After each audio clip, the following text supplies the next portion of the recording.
نا کہہ دیتے. ان کو اندازہ نہیں تھا کہ کوئی سیریسلی بھی ایسا کوئی بات کر سکتا ہے. اس سے پتہ چلتا ہے ماحول کیسا انسان کو تباہ کرتا ہے. سب ایک ہی گیت گانے لگتے ہیں بیٹھ کے. کیا آپ مذاق کر رہے ہیں؟ یہ حق پر ہیں. ابراہیم نے فرمایا نا میں مذاق نہیں کر رہا. ربکم رب السماوات والارض، تمہارا رب یہ نہیں ہے، وہ ہے جس نے آسمانوں اور زمین کو بنایا. وَأَنَا عَلَىٰ ذَلِكُم مِّنَ الشَّاهِدِينَ، اور میں اس پر گواہ ہوں، میں گواہی دیتا ہوں کہ یہ خدا نہیں ہے. خدا کون ہے؟ جس نے آسمانوں اور زمینوں کو بنایا. اور پھر کہنے لگے وَتَاللَّهِ لَأَكِيدَنَّ أَصْنَامَكُمْ. ایک تدبیر سوچی انہوں نے، یہ دل میں کہا انہوں نے کہ یہ لوگ، وہ تو کئی سال سمجھاتے رہے نا. قرآن تو مختصر واقعہ بیان کرتا ہے. سمجھاتے رہے، ان کے سمجھ میں نہیں آیا. تو حضرت ابراہیم کے دل میں آیا کہ ایک ورک شاپ کرواتا ہوں میں ان کو. ٹھیک ہے نا، کیا کرواتا ہوں؟ ایک پراپر ورک شاپ، ایک پریکٹیکل کر کے میں ان کو دکھاتا ہوں. تو ابراہیم علیہ السلام نے کیا کیا؟ انہوں نے سوچا کہ جس دن یہ لوگ تہوار منانے جائیں گے، ان کا کوئی تہوار آتا تھا، اس میں سب اکٹھے ہوتے تھے.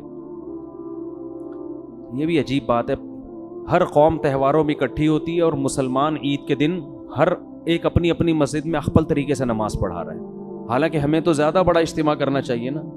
یہ بھی ایک عجیب سا کام ہو رہا ہے مارکیٹ میں. تو انہوں نے کہا کہ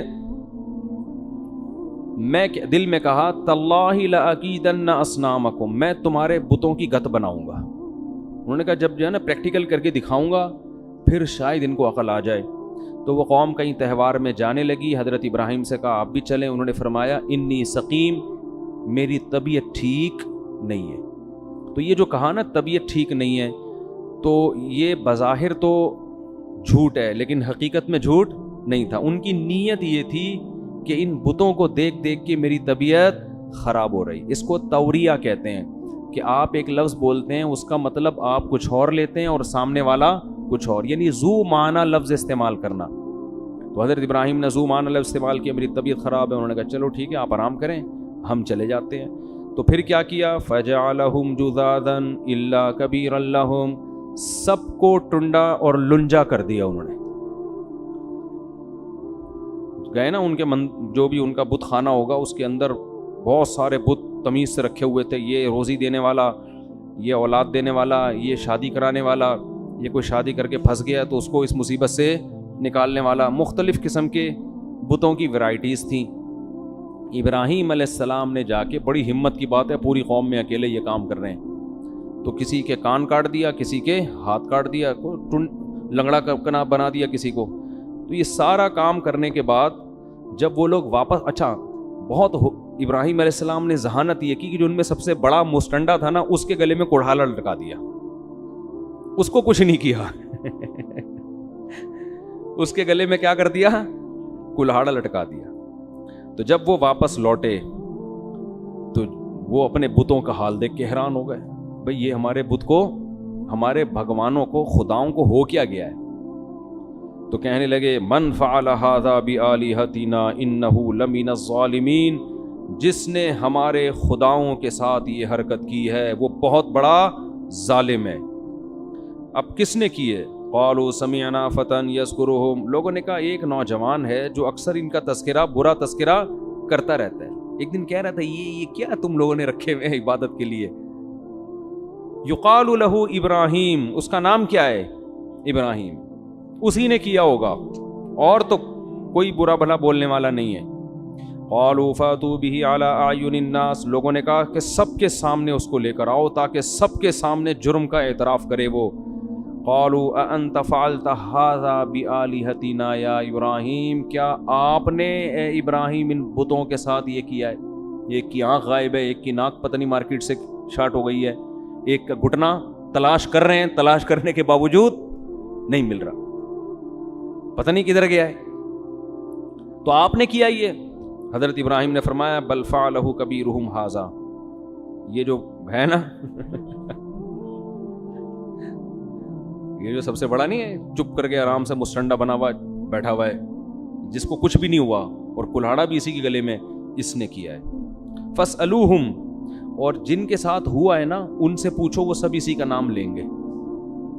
جن کے ساتھ یہ کچھ ہوا ہے بھائی، جو زخمی ہوئے ہیں وہ زخمی خود بتائے گا کہ ہمارے ساتھ یہ کس نے کیا ہے. تو سب ایک ہی کا نام لیں گے، ان سے پوچھ کے دیکھو، سب بتائیں گے اس نے کیا ہے. فاسألوہم ان کانوا ینطقون، اگر یہ بولتے ہیں تو ان سے پوچھو. فرجعوا الی انفسہم فقالوا انکم انتم الظالمون. قرآن کہہ رہے چند سیکنڈ کے لیے نا سب اپنی بغلیں جھانکنے لگے اور اپنے دل میں بولنے لگے یار تم واقعی بڑے برے لوگ ہو، بڑے ہی ظالم لوگ ہو، یہ کمبخت کہاں سے بتا سکتے ہیں. تو ان کا ضمیر ان کو ملامت کرنے لگا کہ کیا پتھروں کو تم نے خدا بنا کے رکھا ہوا ہے جو کمبخت بول نہیں سکتے. تھوڑے دیر کے لیے تو ان کو یہ احساس ہو گیا، اور حضرت ابراہیم کا مقصد بھی یہ تھا. ثم نکسوا علی رؤوسہم، پھر پلٹے اور کہنے لگے لقد علمت ما هؤلاء ينطقون. ابراہیم آپ کو پتہ ہے یہ بول نہیں سکتے. دیکھو حضرت ابراہیم یہ عمل کروا کے نا ان کی زبان سے نکلوانا چاہ رہے تھے کہ یہ کسی کام کے نہیں ہے، یہ کسی کام کے نہیں ہے. یہ تبلیغ کا بڑا خاندانی طریقہ تھا، لیکن آپ کسی ہندو کے مندر میں جا کے اس طریقے پر عمل نہ کریں، وہ آپ کو بھی ٹنڈا اور لنجا بنا سکتا ہے. پھر لوگ آپ سے پوچھ رہے ہوں، ان سے بتوں سے کوئی نہیں پوچھے گا کون کس نے کیا، آپ سے لوگ پوچھ رہے ہوں گے آپ کے ساتھ یہ کس نے کیا. تو وہ ابراہیم تھے، وہ اللہ کے پیغمبر تھے، وہ انہی پہ جچتا تھا. آپ اپنی حیثیت کے مطابق ہنسی خوشی زندگی گزاریں جیسے گزر رہی ہے، ٹھیک ہے نا، بس تبلیغ کر دیا کریں محبت کے ساتھ. تو فرجعوا الی انفسہم، ہاں قال افتعبدون من دون اللہ ما لا ينفعکم شیئا ولا یضرکم.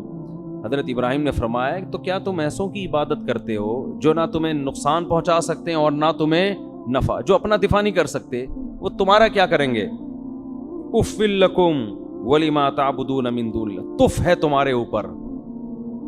کیسا انداز ہے دیکھو تبلیغ، تف ہے تمہارے اوپر، اور جن بتوں کی تم عبادت کرتے ہو ان پہ بھی تف ہے، کسی کام کے نہیں ہے یہ. تو جواب میں کیا، باطل آدمی کے پاس دلائل تو ہوتے نہیں، دھمکیاں ہوتی ہیں. تو کہنے لگے حرقوہ وانصروا آلہتکم، لوگو ابراہیم کو جلاؤ اور اپنے خداؤں کی حفاظت کرو. خدا تو خود بندوں کی حفاظت کرتا ہے، ادھر کس کی حفاظت ہو رہی ہے، بھگوانوں کی حفاظت ہو رہی ہے.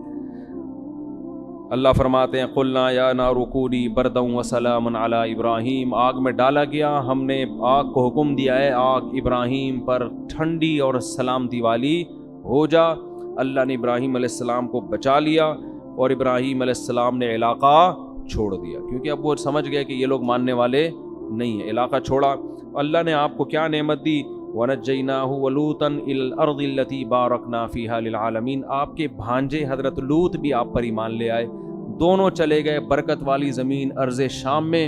لوط علیہ السلام کو وہاں ایک قوم کی طرف اللہ نے بھیجا، اور اللہ فرماتے ہیں وَوَهَبْنَا لَهُ إِسْحَاقَ، ہم نے ابراہیم کو ہبہ کر دی، گفٹ میں اسحاق ایک بیٹا دے دیا. وَيَعْقُوب، اور بیٹے کے بعد پوتا بھی انہی کی زندگی میں دے دیا یعقوب. وَكُلًّا جَعَلْنَا صَالِحِينَ، اور سب کو ہم نے نیک بنایا.